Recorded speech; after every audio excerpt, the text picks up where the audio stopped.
What do you want the Handbag Clinic to be remembered for? For being absolute trailblazers. Still to this day, like if we get a big sale, it's, big celebrations, it's an exciting thing to do. You mentioned just now that you opened your first store in London, in Chelsea. That's a big move, Charlotte. It's huge. It needed to come together in that moment or it would have faded away, and I'm so pleased I made the jump. The natural progression of the business really just, as I say, it was like puzzle pieces just falling together. I mean, it wasn't one robbery, it was 9 times in one summer. Wow. So the gang were targeting us. I used to sleep with a knife and a ski helmet next to my bed, and I'd be like, I'm going to get them tonight. Every pop-up we do, every retail activation, you'll catch me there on the shop floor, and I will tell nobody who I am. I think from what I understand, you're one of the first in the space to actually do what you're doing. I'd love to know how that all began. Charlotte, thank you so much for joining me. I've really appreciated the fact that you've come all the way down from Durham today. I know you've got a lot on, but the fact that you've dedicated some time to have this conversation, it's been one that I've been chasing you for a long time. So I'm super excited. And just to start things off, I think what fascinates me most about your story is that you haven't just built a phenomenal business, but you've built something that's actually reshaped how people think about luxury. And that's why I was so intrigued to get you in this hot seat today and really dig into how that all started. Similar to myself and to a lot of people that's listening, I understand that you started on the shop floor. Oh, yes. Like as soon as I was 16 and able to work anywhere, I wanted to work in one of the fashion stores in the local shopping centre, and started out in Jane Norman, for anyone who remembers Jane Norman. Of course we remember it. Love it, Jane Norman. I think I had one of the bags as my school bag. Well, that's quite funny because the bags are so iconic, and then it kind of follows on from there, really. Yeah. So you started in Jane Norman. Obviously, that's selling clothes, women's wear, for anyone who doesn't know it. But I think that working in retail can really change how you think about how consumers behave. Do you think that that's, I guess, helped you to evolve in your business now and think about consumer behaviour? Retail shop floor is where you see, it's the most commercial place of any business. You see real-time reactions to how customers are responding.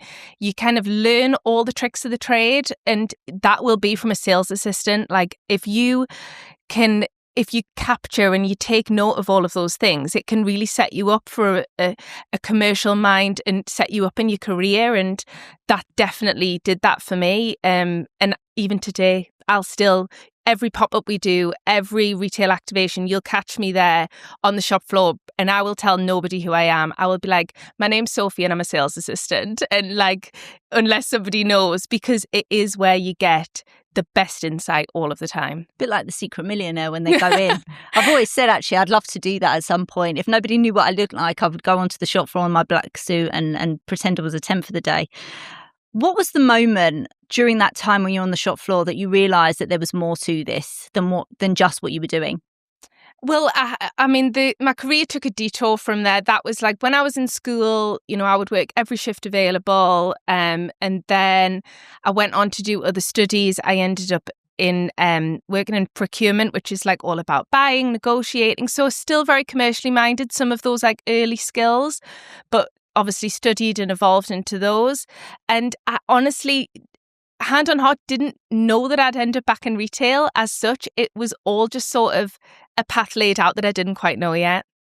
So from retail, did you go, I understand that you then went into the NHS. Was that your procurement job? Yes. Okay. So why did you choose that route instead of staying within fashion, if that was something that you enjoyed and were passionate about? So I always wanted to be a fashion buyer. That was like what I dreamed of being someday.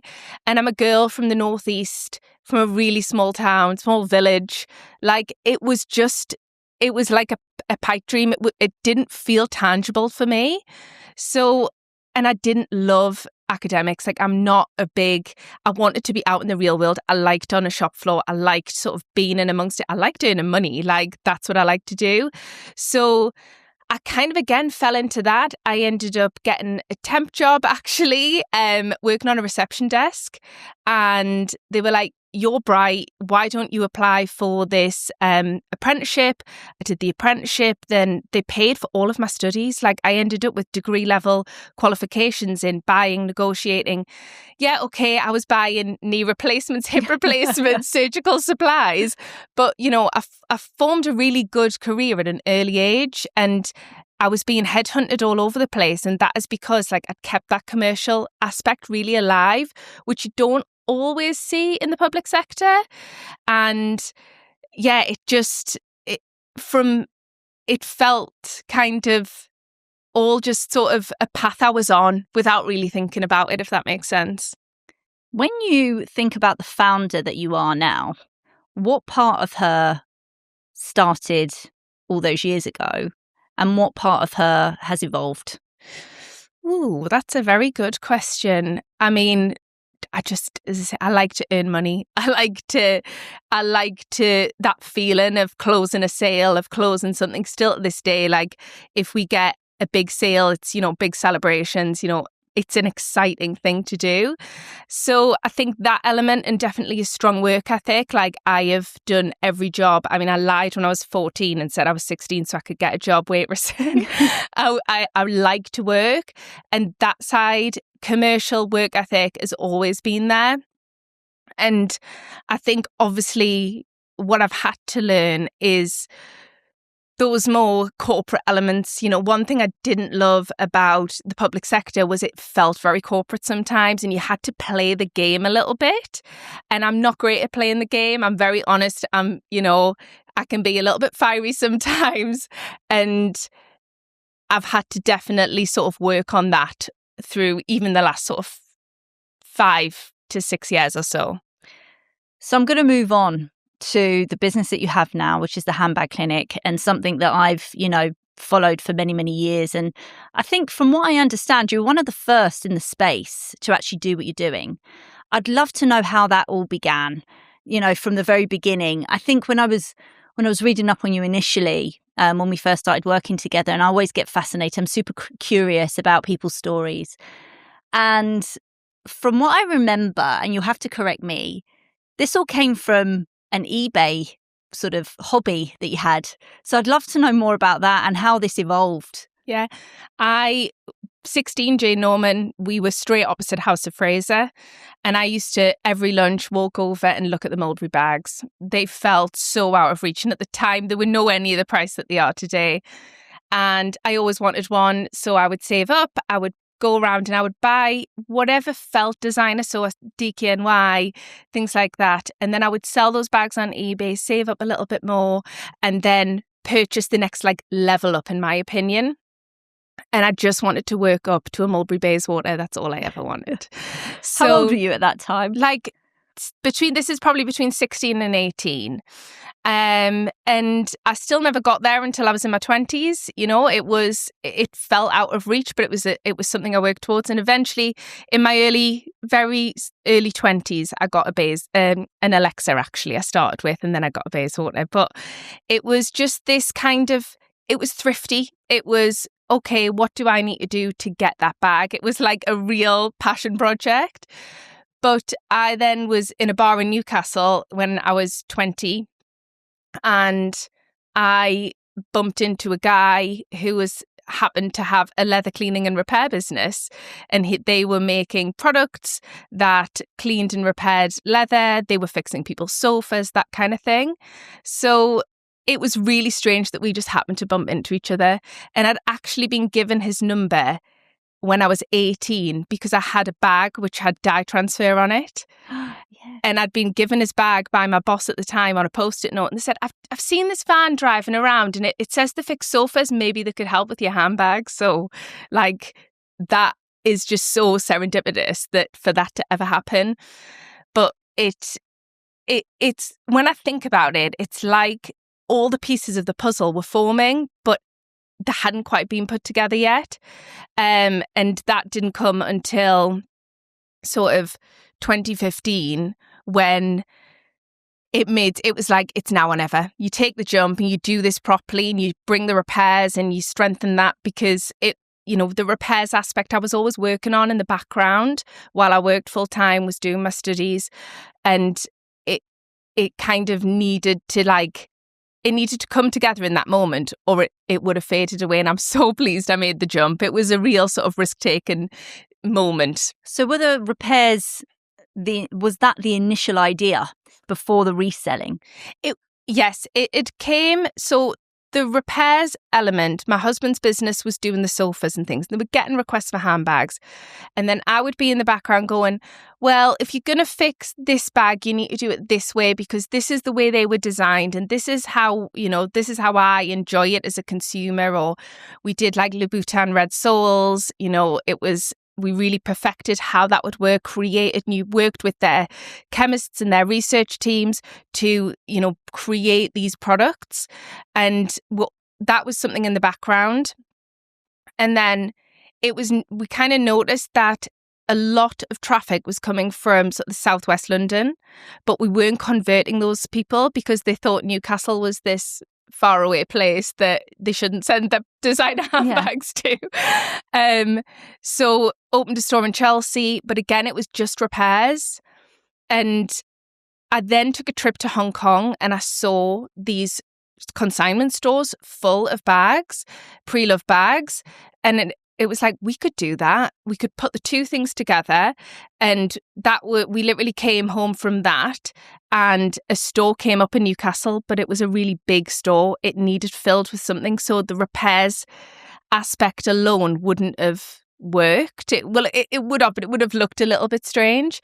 So it was like, let's just fill it full of handbags and let's see what happens. And we brought the first ever real designer brands into Newcastle, and that store spanned then to all of the other things that we do today. So how did you actually do that? Because the consignment piece is, again, allowing people who have originally bought these bags to trust you to, resell their items for them for a decent price.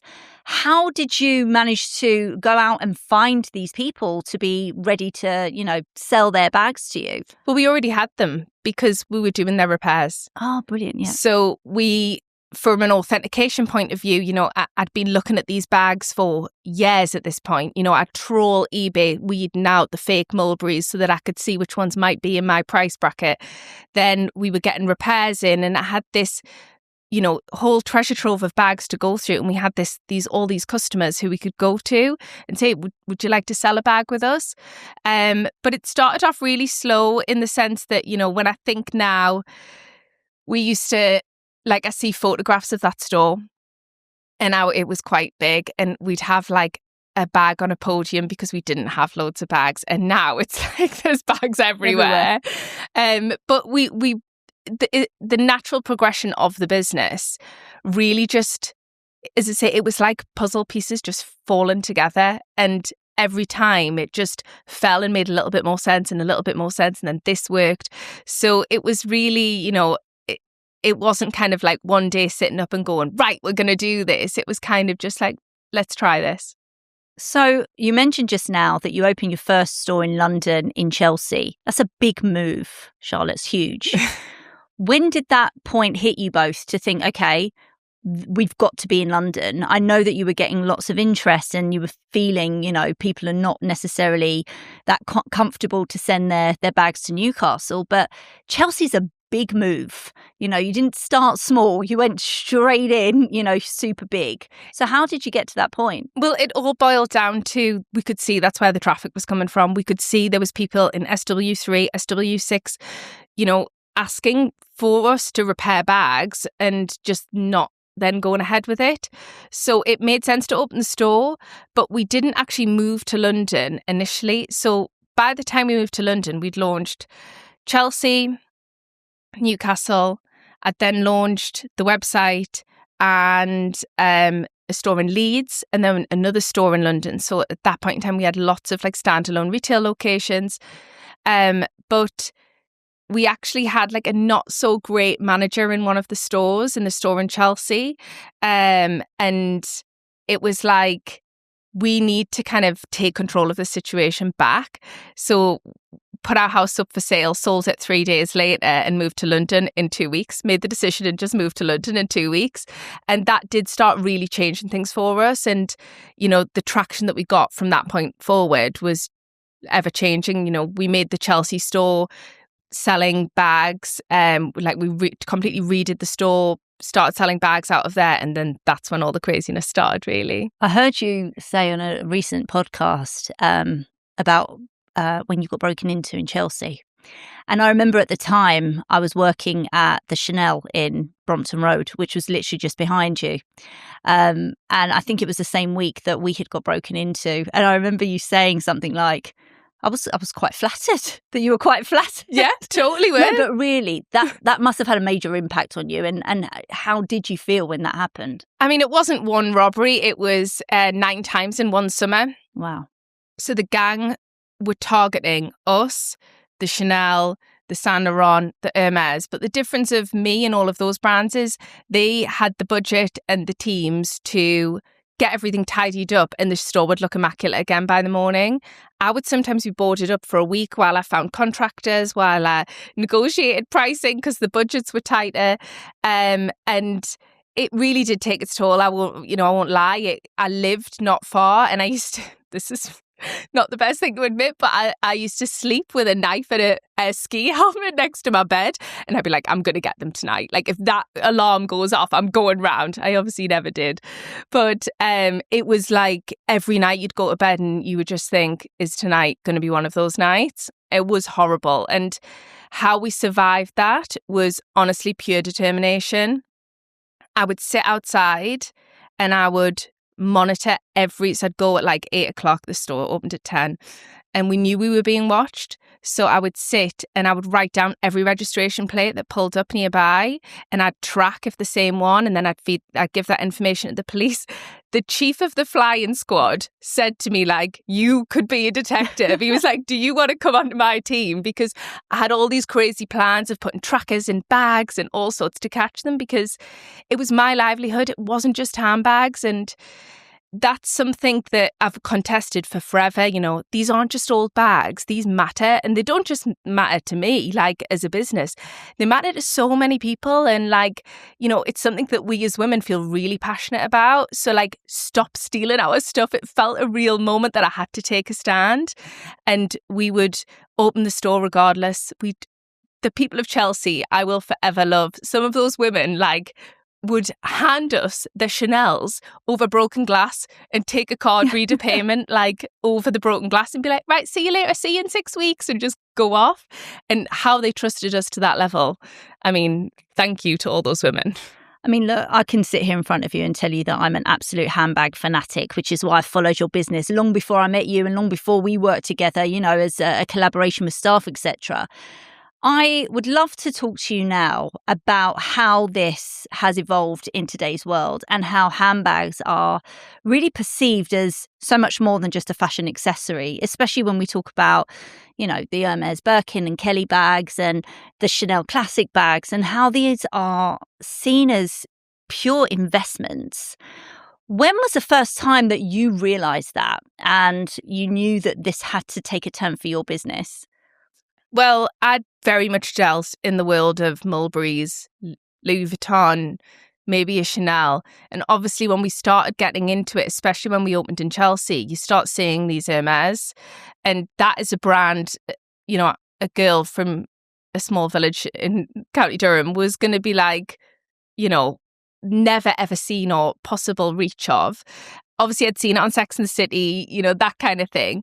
And then the more we got into it and started, you know, dealing in the Hermes and buying and selling it and authenticating it, you could really see, because what I really noticed was that was the highest volume of fakes that we got in. And they were also the hardest to obviously weed out. So as soon as you know somebody's fake and try to kind of replicate something to that level, it's got to have a bigger power than just sort of being a fashion accessory. And then we started finding that men would buy the bags, but they weren't buying them to give to a wife or anything. They were literally buying them to put in a cupboard. And when that started to shift, it was probably 2017, I would have said, about then, when we started seeing people doing that. It was like, right, things are changing, because why is this guy choosing to invest in this rather than putting it in traditional investments? But then it was also the price changes. In 2016, I can remember the Louis Vuitton Neverfull had 3 price increases. I had bought one for like £600 earlier that year, and I ended up making money on it later that year because the price increases had just gone in and in and in. And then the Chanel Classic went from being like 3,500 to being worth sort of close to 5,000 in such a short window. And that's when things started really ramping up from an investment point of view, and, tracking this kind of data all of the time.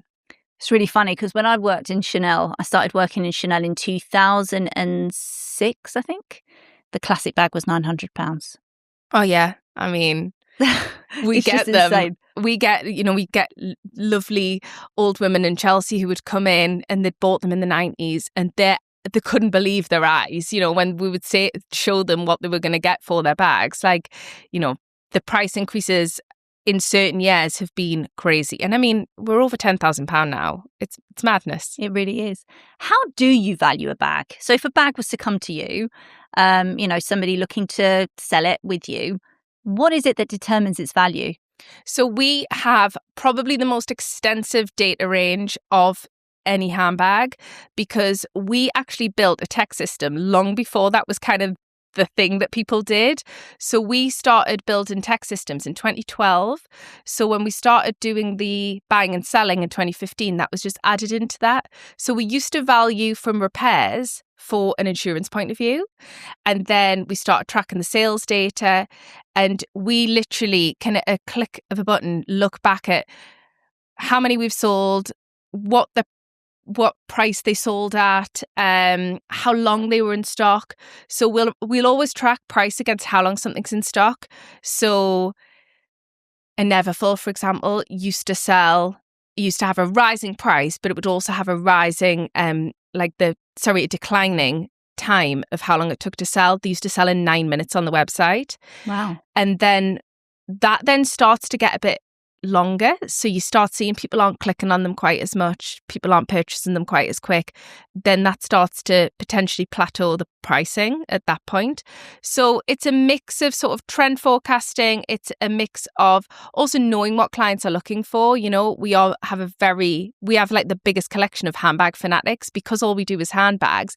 Everyone who's on our mailing lists, on our WhatsApp channels, on our social channels, that's what they're looking for. So we track that against search data. Obviously, we look at competitors' pricing as well, but we have so much of our own. It can really be a science that we do to make sure people get the fair price. Because what I've seen in the industry is sometimes people will have this kind of shiny persona, but then they're using that to inflate pricing. And I don't believe in it, because one of the reasons that I got into this business was to own my dream bag. So why would I take that away from somebody? It should be fair, consistent pricing. And that is something that I champion in the resale market all of the time. I love that, actually, because it's obviously, pricing has to be what it has to be because of the demand and because of the quality and the branding and all of these things. But to know that you're trying to make these items accessible to people that can't necessarily get them, you are making people's dreams come true. I know that sounds ridiculous. No, we're not saving lives, but being a girl's girl, I think, when it comes to handbags, it does something to us to be able to own something. I remember my first designer bag was actually a Chloe Paddington, and seeing them come back now so much is like, wow, it must have been my version of your Bayswater for sure. I wanted to go into a little bit more about what you've been doing recently in Selfridges, and with the whole Selfridges project and the pop-ups that you've been doing and the sustainability element of your business. Because of course, yes, you've got your resale, which is amazing, and it makes it accessible and it gives people the opportunity to come in and consign their items, and obviously buy amazing bags from you and have their bags restored to an amazing level. But to get into a store like Selfridges, did Charlotte from all those years ago working in Jane Norman ever thought that that would be possible? And you're not just in one store, you've been in all of them. It's amazing. Yeah, it was the Selfridges situation came around by they'd originally contacted us to ask us to help with some authentication, and they were looking at how they were going to do resale, and we were given then the corner shop. I'm sure you'll have done lots of pop-ups there with staff at the corner shop. We were given an opportunity to go into the corner shop for a month with some other sustainable-led brands, so sneaker repairs and that kind of thing. And we went in, and our stand had the highest revenue, the biggest uptake. Like, customers were queuing. We'd have queues at all time. And I think that Selfridges at that point couldn't really ignore how well we'd done. They were like, yeah, these guys have got something, and we were asked to go in permanently. So it was a real pinch me moment for sure. And I have worked with a lot of the other department stores actually over the years. And what I love about Selfridges is they take it seriously, and they actually want to support sustainable-led brands, and they really want to make that. They're not just doing it for market and tick box or whatever. They really want to make sure that some of their revenue comes from sustainability. And what we offer in Selfridges is unique globally. You know, you can come in and book in a repair. Yeah, you can. That's super circular, obviously.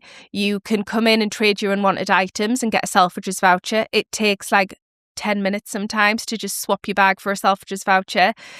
You know, win-win. That bag will go to somebody that's their dream bag, and you get to go and spend it on whatever you want. You're unlocking that capital from your wardrobe as well. And then obviously the resale that we offer, we pick a really curated selection for Selfridges, some of the most amazing pieces. And then we tailor that depending on which location we're in as well. So we make sure Manchester get what they love, Birmingham get what they love. And how do you determine that? How do you determine the difference between, the regions, which bags are going to work where? It is down to, again, sales data. So we can look back to see, okay, what of the people who've shopped online in Manchester, what have they purchased from us?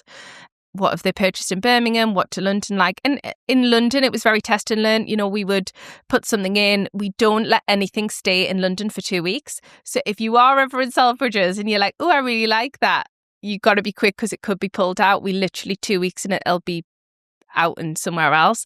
So we're always just following trends, tracking everything all the time. We did a really good walk there the other day actually, and I spent some time in the concession upstairs before actually the pop-up finished. It had some phenomenal pieces in there. I mean, I was so excited to walk past and see some of the bags that I actually first sold when I started working at Chanel, that they're still were in pristine condition, and to see how much value they still hold, it was actually just fascinating really.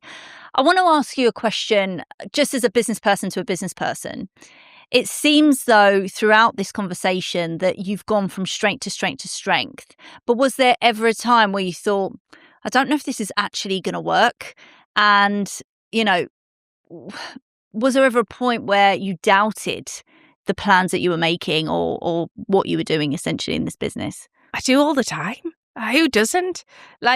If you're not always when you're in a business that's evolving all of the time, there's always an element of, is this the right move? How am I going to keep this going? How am I going to keep this traction? If you see great, you're seeing constant uptick in year-on-year sales, you're seeing new opportunities come available. It's always going to be a bit of a oh, is this right moment? But I kind of thrive off that. I thrive in the chaos a little bit. We've made some not so great calls. We partnered with another department store and they just weren't the right fit for us. And I never thought that I'd be turning around to a prestigious department store and saying, I'm sorry, it's not us, it's you. We're out, that type of thing. But you've just got to adapt and learn. Not every mistake, not every opportunity is going to be right. Not every decision is going to be right. When we were getting robbed all the time, I was like, why have I got to shop in Chelsea? There's so many times that you can make that. In pandemic, obviously, is everyone going to stop buying these bags? Is everyone going to panic? Even what's going on today, in the Middle East, it impacts all of the time. And luxury is something that can quite often be seen as something quite easily cut out. But what I tend to see is that people actually kind of cling on to it in tougher times, you know, that hope and that kind of feeling that it gives people doesn't really go away. It takes quite a lot. And it's every day is a new lesson, really. What's been the biggest challenge so far for you in this business? The biggest challenge, obviously, fakes are getting better all of the time. It's a constant, learning exercise in that.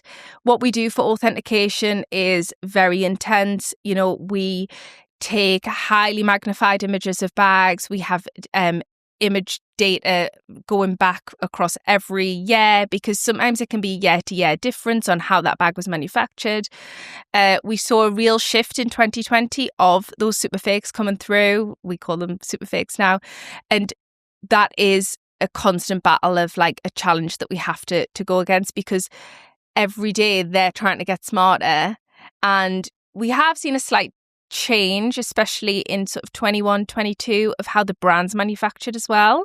I think COVID pressures made them adapt some of their manufacturing, which did impact quality, in my opinion. So there was a period where that was a real struggle. But it's, we specialise in, we do all the authentications for Sotheby's. It's always been something that we champion, that we are great at. And, everything has a lifetime guarantee and is scrutinised, in absolute details. But it's still, some days I'll pick up a bag and I'll be like, don't like the feel of it. And we'll just do a full other exercise into this bag, just because I get a weird gut feeling, which I'm sure the team don't love me for, but it's your business. Yeah. And I think if you've got that gut feeling, you have to go with it and scrutinise it as much as you can, right, for you to make that decision. I think what must be difficult is if you've had somebody bring their bag in and you've had to then, because I've had to do it at Chanel, you have to ring somebody and say, sorry, your bag's not genuine. Oh, that's a daily occurrence with us. It is. Sometimes they know, you can tell they know.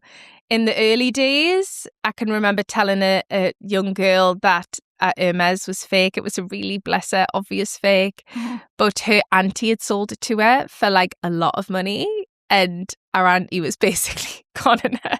And I had to be the bearer of bad news. We've been pulled into family dramas. We've caused relationship upsets, all the rest. So we've had collectors of Hermes who've brought in a fake bag, and we've had to say to them, I'm really sorry, this one is actually a replica. And they'd be like, my husband bought me that.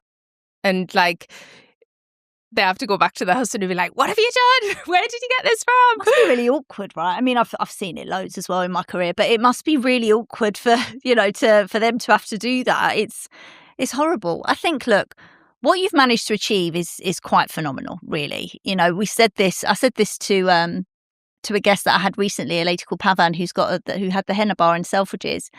And it's almost like when you pick up a product and you think of a brand straight away.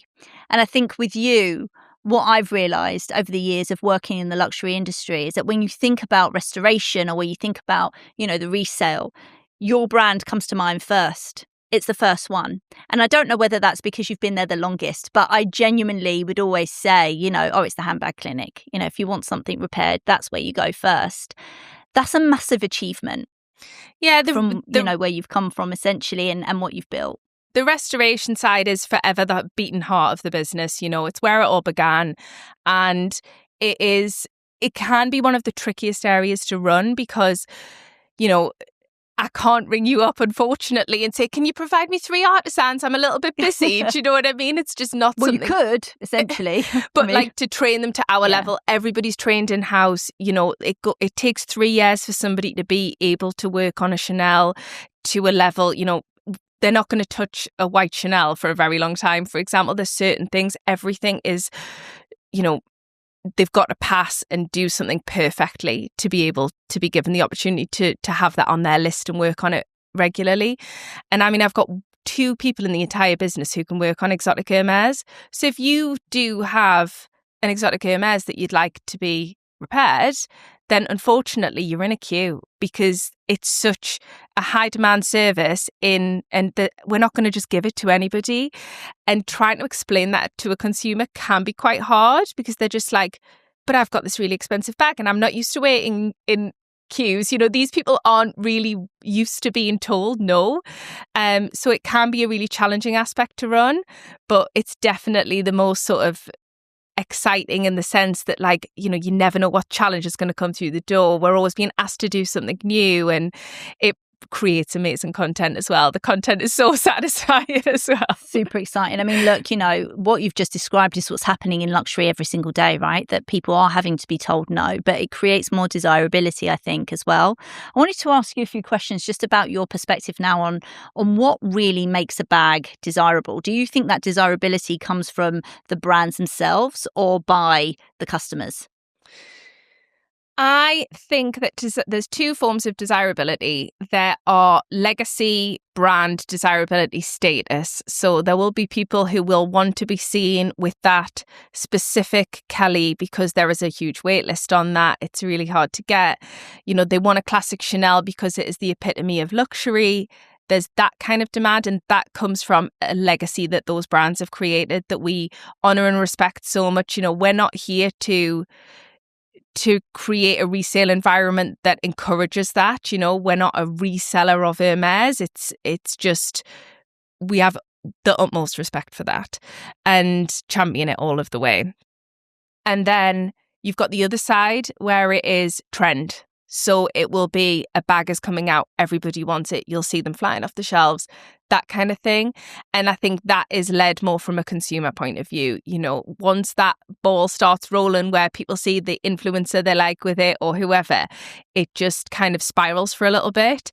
So there's definitely in luxury, there's those two clear sort of avenues now. And you'll get the people who will, their dream bag's always been a classic Chanel, and they'll purchase that one bag from you, and you'll hopefully see them again, but there is a chance that you won't. And then you've got the people who are constantly on it all of the time.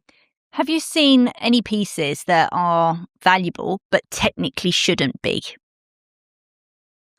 Valuable but technically shouldn't be. That's a hard one. Personally, I'm not I don't love an exotic. I think that the price point is crazy.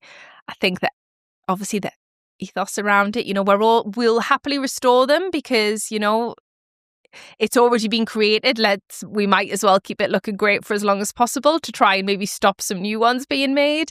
I think exotics do take it a little bit far. I think, like, in reality, the reason that is that price tag is down to people wanting it as a status symbol. And when you think about what it actually is, sometimes it sits a bit funny with me sometimes.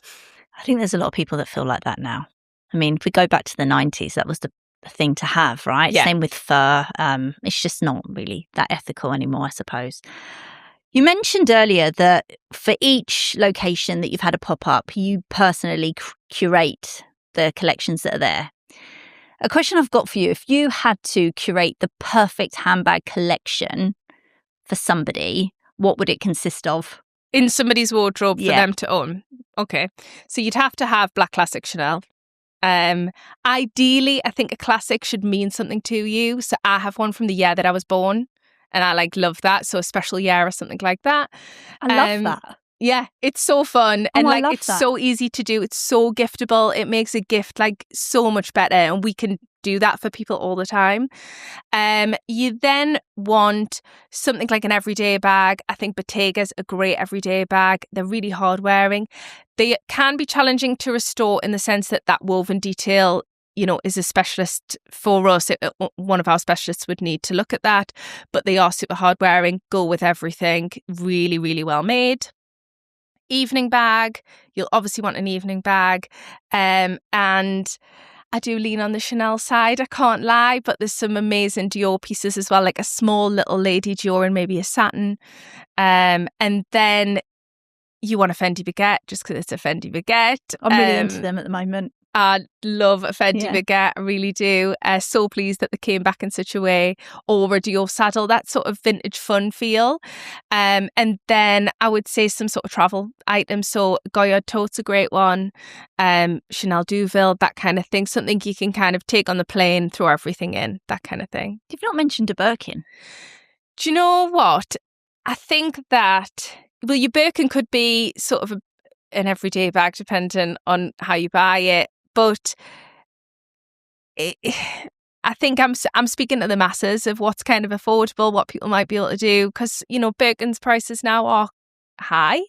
And the trend on how people wear them's changed. So I have a Birkin and I wear it like Mary-Kate and Ashley style. I like live in like Jane Birkin, how she would have wanted it to. But nowadays they're all buttoned up and done perfectly. Same with the Kelly, you know, again, pricing is unachievable for most. So yes, of course, if you could have a Birkin and a Kelly in there, perfection. But it's got to be for the masses. After seeing thousands of bags, and you see them every day, come in and go in, but are there any particular patterns that you notice in what really holds value over time? Colour will change things. Black will always hold a little bit higher. It'll do better from a resale perspective. Most Chanel's you're pretty safe with from a protection, from a price point of view. And your classic styles, so your Lady Dior's, your Chanel classics, or any black sort of Chanel tote. Mulberry, even Bayswater's, I have not really changed the price of a Bayswater. It hasn't climbed loads, but it's not gone down either in like a decade.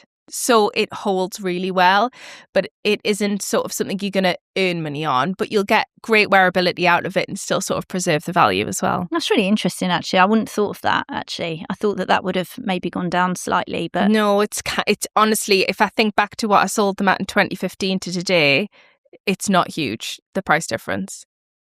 Do you think, from what you've seen in terms of your own customers, do you feel that people buy for what something makes them, for how something makes them feel, rather than what something looks like? You get a mix. You know, you do get these two avenues. You get your people who are buying the dream bag, and you get the trend people. What we see is that it's the relationship that person has to that bag. So it is like, you can just tell when someone's so super excited. I love when somebody comes running over, somebody in Birmingham, she came running over with her husband. She was like, my 50th birthday, this is what I want. And like, it's this one and it's got to look like this. And like, we love like accommodating for everybody in that respect. But yeah, it's a bit of a mix. Since you've been in this industry, in this business, has your personal taste evolved over time?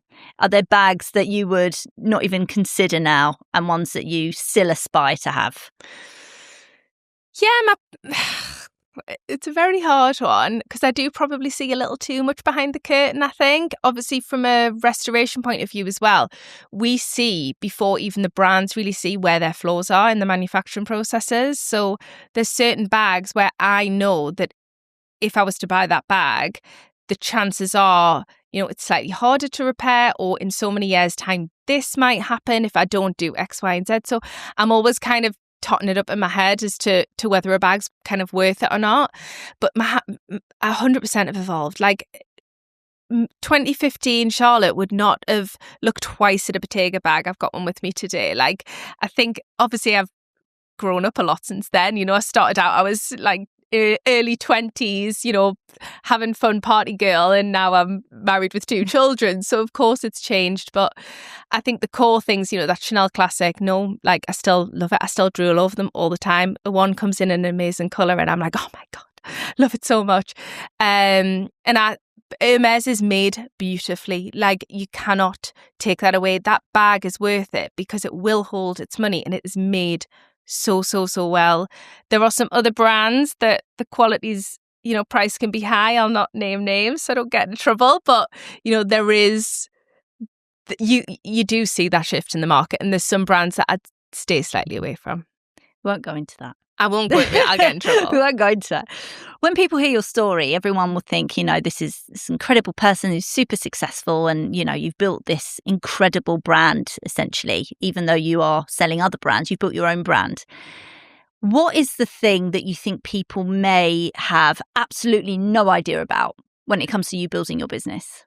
Oh, just like there's an ongoing joke because some of the people in the space, whether it be sort of resale or whether it be sustainable fashion, I see their Instagram and their TikTok and they're all sort of like, looks like they're having the time of their lives and that they have a very different thing to me. I am still very boots on the ground. Like I say, I'll still be at a pop. I've just come back from Birmingham. I was there 3 days on my feet, 12 hours a day, serving customers.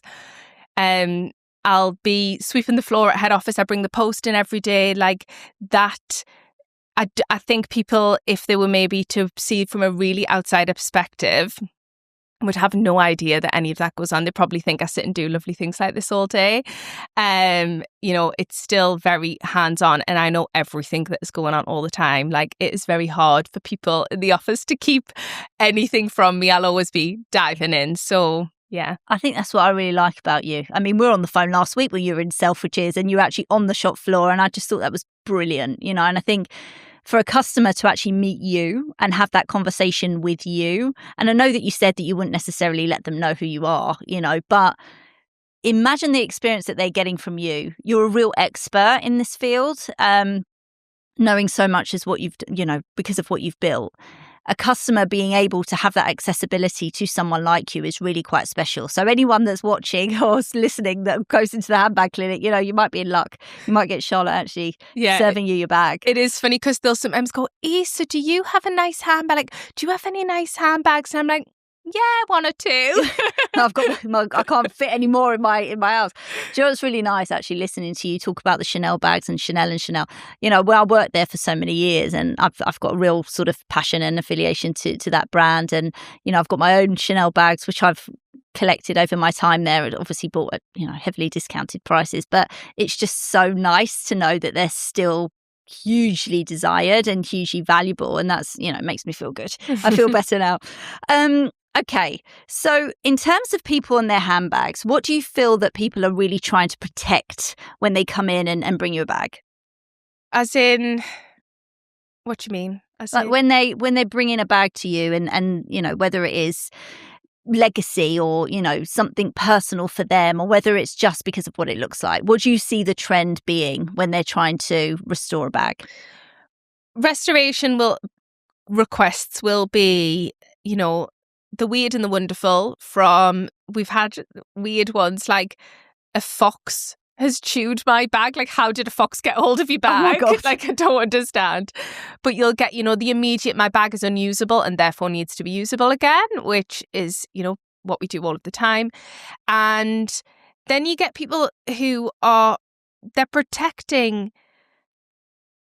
what they feel like they've invested or maybe even how they've worked hard or what they've done to achieve that, because they do feel like achievements for women. There are so many people who say, I'm going to get that for a special birthday. I'm going to get that for a special occasion. I got a promotion, so I'm going to buy this bag. And they're like that. There's such an emotional bond between like women and the handbags. There just is. And it's great to see that, whenever we can extend that or fix something, somebody comes in, they'll be like, my baby is damaged, it's ruined. And we'll be like, it's not ruined, don't worry, we can help. So yeah, it's either unusable or it's more than just protecting a bag. It's like all of the emotions that are put in there, or, this was my mum's bag that's being passed down to me, or we do that all of the time. I love that. I mean, I'm going to send you a few anyway. Do you think this business has changed your sort of perception on luxury and what you would buy now? Would you buy more, I guess to elaborate on that question, would you buy more for a particular bag being more valuable as an investment, or do you still buy for your own personal joy? I buy for joy. I can't lie, I do. I think I'll always consider the longevity of the item. I'll always consider the price point. I'm also always tempted that if I've got something and I see that price rising and I'm like, ooh, I love it, but should I? Because I can make money on that sale. There's always that pull and push of that. But no, I do buy for joy. I'm in a very fortunate position where I get insights on the inventory before anybody else does, and I often am in trouble for rummaging around. I wouldn't be able to do your job because I wouldn't have anything left to sell. Let me just tell you that. So you have obviously got a lot of self-control, because I'm a handbag addict and there'd be nothing left on the shop floor if I was anywhere near your business. Well, we'll get 200 quotes a day, so I think I would struggle to beat that, but yeah. Oh God. I think, realistically, the luxury industry has really changed over the last few years, and everyone's thinking a lot more sustainably about their purchases. If you could change one thing about the luxury industry, what would it be? There is so much more we can do for restoration and for the brands direct, and we do work with a lot of the brands direct. We've been some of their little secret for a long time, but some of them are like now coming out a little bit more. We could be doing so much for them, their customers. And I think aftercare is still something that is not given the space it deserves. And I have no idea why that is, because we've done this for getting on to 15 years now. We've proven that we are capable, we are able to do this, we are going to do an amazing job. And there is so many more things that we could be doing for the brands direct that would make their customers happy and provide an amazing service. And I just wish I could break down those walls a little bit. I think the brands, even from a resale perspective, everyone needs to start embracing that this is how luxury is being consumed now, that there is this sort of 2-step life of a bag, or sometimes 3-4-step life of a bag or item. And if I could just break down those walls and barriers a little bit and make them see, we're not a threat, we actually can totally support you in this. Well, where I actually totally agree with that is that it gives the customer more of an incentive to actually purchase that bag for that price in the first place, because they know that it's got a lifespan, And I do think that it should be something to be shouted at from the rooftops. If this is a service that these brands can actually offer, through your expertise of your business, then why not? It gives, like I said, the consumer that incentive to spend that money, because they know that they can go back and have it repaired and be able to use it comfortably without putting it away and being so careful all the time. These items are there to be used, especially knowing that they can be restored back to practically brand new straight away after. Why not? Yeah. I totally agree with you. Bags are supposed to be used. They're not to be stored in a cupboard, in my opinion. I will champion that for forever. What do you want the Handbag Clinic to be remembered for? For being absolute trailblazers in luxury, pre-loved luxury. I'm not the best at kind of screaming and shouting about the brand. I never have been. I've always been a little bit more reserved, especially in the earlier days. And then there was this really big shift in 2020 about everyone shouting about it. And I think, you straight away said people think of you straight away, but I don't always realize that. And we are one of the very first people to do this, and we changed the space for forever. And I always want to be remembered for that, and hopefully one day be a global name in that as well. I mean, you've done a bloody good job, let me tell you that. I mean, it's a brilliant company that you've built, and something that you should be massively proud of. And what I'm really happy about, actually listening to you, I had somebody on my podcast the other day, and similar to how a lot of people think really that are in business, that they're constantly thinking about the next step and they don't really celebrate the wins. But it was nice to hear that you do that. We've only just started. Last year is the first year that we've really started to not just go, phew, we got through that, right, let's go to the next thing. It's honestly only been the last year that we've started going, actually, we're doing pretty good, and this is good, and we should celebrate that. It's always been just on to the next, on to the next, on to the next. So it is a big part that I'm really trying to embrace. So what is next for you? What is next for us? At the minute, we're on, so we, in general, in sustainable fashion, a lot of people find it very hard to get to a positive position on the P&L. It is something that many have struggled with, and we've achieved that. So we are wanting to make sure that we move forward and grow, but with that in mind, we don't want to be, at one point we were triple digit growth, but loss making. We're now sort of 40%, 50% up on the year, but we're positive at every step. So we're kind of in a transition period as to say, like, what can we move forward with that would be sensible for us to do so, but without losing that at the same time.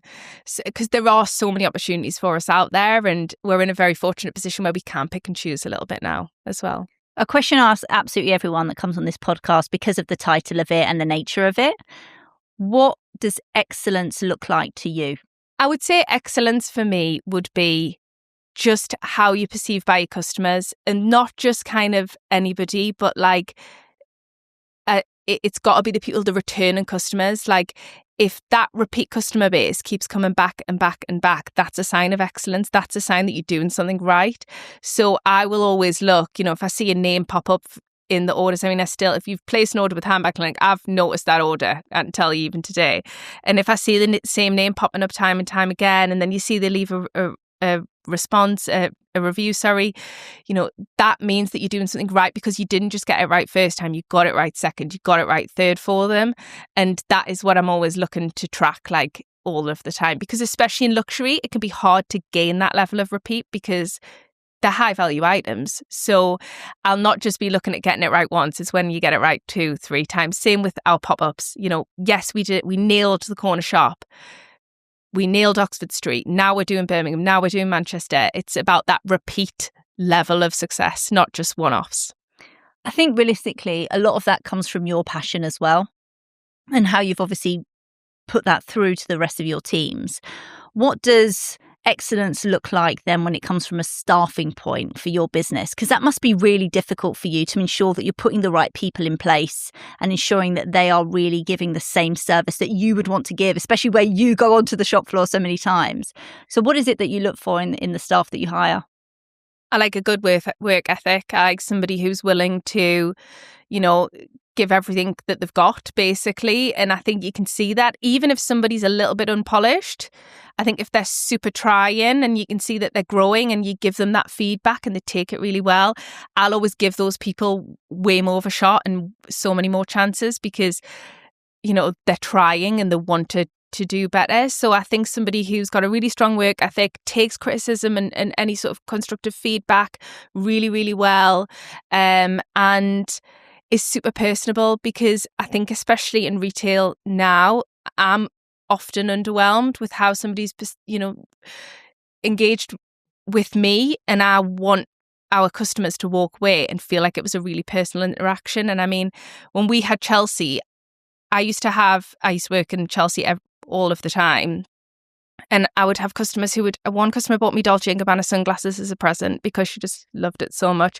They would often be like, can we take you out for dinner? And they didn't even know who I was. I would just, as I say I'm Charlotte from the shop floor. And it was that level of relationship building. And that only comes from sort of going the extra mile, really. And having the right attitude. Right attitude, yeah. It does nowadays boil down to attitude. I'll forgive someone's mistakes if they've got the right attitude. That's really nice to know, actually, because it's something that we champion all the time, and it's something that we look for in our staff more so than skill set, than experience. If they've got that right attitude and they're willing to go the extra mile, they're always going to be successful.